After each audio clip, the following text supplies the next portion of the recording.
অহা 3 জানুৱাৰী তাৰিখে অনুষ্ঠিত হ'বলগীয়া জোঙাল বলহু দিৱসৰ কাৰ্যসূচী আমি ঘোষণা কৰিব বিচাৰিছোঁ। ইতিমধ্যে আমি যি কাৰ্যসূচী প্ৰস্তুত কৰি উলিয়াইছোঁ, বিগত বছৰৰ দৰে এইবাৰো আমি দিনজোৰা কাৰ্যসূচীৰে জোঙাল বলহু প্ৰতিমূৰ্তিৰ ক্ষেত্ৰত আমি অনুষ্ঠিত কৰিম। তাৰ কাৰণে পুৱা 8 বজাৰ পৰাই আমি আমাৰ কাৰ্যসূচীৰ শুভাৰম্ভ কৰিম। পুৱা 8 বজাত তিৱা পৰম্পৰাগত যি ধৰ্মীয় ৰীতি নীতিৰ পিতৃ পূজা অনুষ্ঠান আছে, সেই অনুষ্ঠানে আমি আমাৰ মাংগলিক নিয়ম যিখিনি আছে তিৱাসকলৰ, তাৰ পৰা আমাৰ অনুষ্ঠানটো আৰম্ভ হ'ব। আৰু 8 বজাত আমাৰ বন্তি প্ৰজ্বলন আৰু শ্ৰদ্ধাঞ্জলি হ'ব।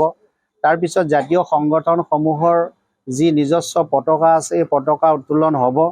আৰু তাৰপিছতে আমি পৰ্যায়ক্ৰমে মূল কাৰ্যসূচীলৈ আগুৱাই যাম। সেই কাৰ্যসূচীৰ ভিতৰত আছে তিৱাসকলৰ সাজপাৰ, বিভিন্ন বিপণীসমূহ আমি প্ৰদৰ্শনী অনুষ্ঠান এটা ইয়াত ৰখাৰ কাৰণে সিদ্ধান্ত গ্ৰহণ কৰিছোঁ। আৰু সেই বিপণী তথা প্ৰদৰ্শনী দ্বাৰ উন্মোচন কৰিব নগাঁও জিলা মীন বিষয়া মাননীয় সুশীল কুমাৰ নাথ ডাঙৰীয়া দেৱে। আৰু বিয়লি প্ৰায় 12 বজাৰ পিছত মুকলি সভা আমি আৰম্ভ কৰিম। আৰু এই মুকলি সভাত সঞ্চালন কৰিব তিৱা জাতীয় সংগঠনসমূহৰ সভাপতি মণ্ডলীয়ে। আৰু মুকলি সভাৰ আদৰণি ভাষণ ৰাখিব ৰহা সমষ্টিৰ সন্মানীয় বিধায়ক শশীকান্ত দাস ডাঙৰীয়া দেৱে।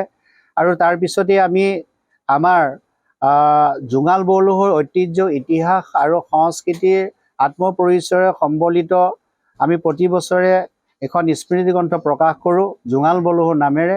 সেই জোঙাল বলহু স্মৃতি গ্ৰন্থখন উন্মোচন কৰিব প্ৰতিষ্ঠাপক সাধাৰণ সম্পাদক সদৌতীয়া ছাত্ৰ সন্থা তথা বৰ্তমান বিত্ত সচিব অসম চৰকাৰৰ মাননীয় হেমন্ত কুমাৰ দেউৰী ডাঙৰীয়া দেৱে। আৰু আমি এই মুকলি সভাত এইবাৰ সকলোৰে উমৈহতীয়া সিদ্ধান্ত মতে মুখ্য অতিথি হিচাপে আমন্ত্ৰণ জনাবৰ কাৰণে আমি সিদ্ধান্ত গ্ৰহণ কৰিছিলোঁ মাননীয় বিশ্বজিৎ দৈমাৰী ডাঙৰীয়া।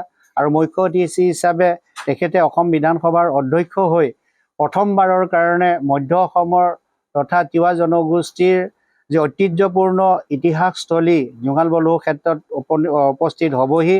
ইতিমধ্যে তেখেতৰ লগত আমি সকলোখিনি কথা আমি আলাপ আলোচনা কৰিছোঁ। আৰু ইয়াতে নিৰ্দিষ্ট বক্তা হিচাপে থাকিব তিৱা সাহিত্য পৰিষদৰ মুখ্য কাৰ্যবাহী সদস্য শ্ৰীযুত জীৱন চন্দ্ৰ কোঁৱৰ ডাঙৰীয়া। আৰু সন্মানীয় অতিথি হিচাপে থাকিব নতুনকৈ দায়িত্বপ্ৰাপ্ত অসম পৰ্যটন, পঞ্চায়ত, গ্ৰাম্য উন্নয়ন, ন্যায়, সাধাৰণ প্ৰশাসন বিভাগ, অসম চৰকাৰৰ মাননীয় মন্ত্ৰী ৰঞ্জিত কুমাৰ দাস ডাঙৰীয়া।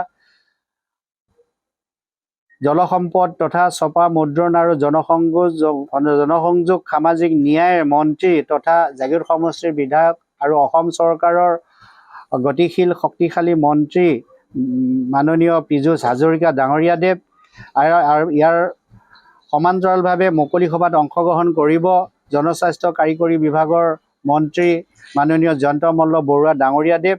আৰু এইবাৰ আমি এটা গুৰুত্বতা ৰাখি অসম চৰকাৰৰ বিত্ত আৰু মহিলা শিশু উন্নয়ন বিভাগৰ সন্মানীয় মন্ত্ৰী অজন্তা নেওগ বাইদেউকো আমি ইয়াতে আমন্ত্ৰণ কৰাৰ সিদ্ধান্ত গ্ৰহণ কৰিছোঁ।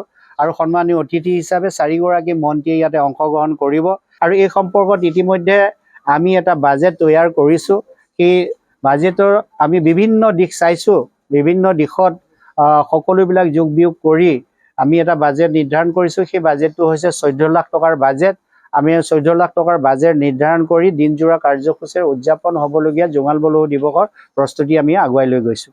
গতিকে আজি সংবাদ মেলৰ জৰিয়তে আপোনালোকৰ যিসকল আমাৰ সংবাদকৰ্মী, সন্মানীয় সংবাদদাতা আছে, আমি আশা ৰাখিছোঁ, অনুৰোধ কৰিছোঁ যে আপোনালোকে প্ৰচাৰৰ জৰিয়তে জোঙাল বলহু দিৱসটোক সকলোৰে দৃষ্টিগোচৰ কৰি জাতি জনগোষ্ঠীৰ ধৰ্ম জাতি বৰ্ণ নিৰ্বিশেষে সকলোৱে যাতে সহযোগত আমি এই দিৱসটি পূৰ্বৰ দৰে সফল সমাপ্তি কৰিব পাৰোঁ, তাৰ কাৰণে আপোনালোকৰ সহায় সহযোগিতা আৰু প্ৰচাৰ আৰু প্ৰসাৰৰ কাৰণে যাৱতীয় ব্যৱস্থা গ্ৰহণ কৰিবৰ কাৰণে আমি উদযাপন সমিতি আৰু তিৱা জাতীয় সংগঠনৰ তৰফৰ পৰা আহ্বান ৰাখিছোঁ। আৰু এইখিনিকে আমি সংবাদ মেলত আপোনালোকক অৱগত কৰাইছোঁ উদযাপন সমিতিৰ তৰফৰ পৰা। আৰু আমাৰ বক্তব্য এইখিনি।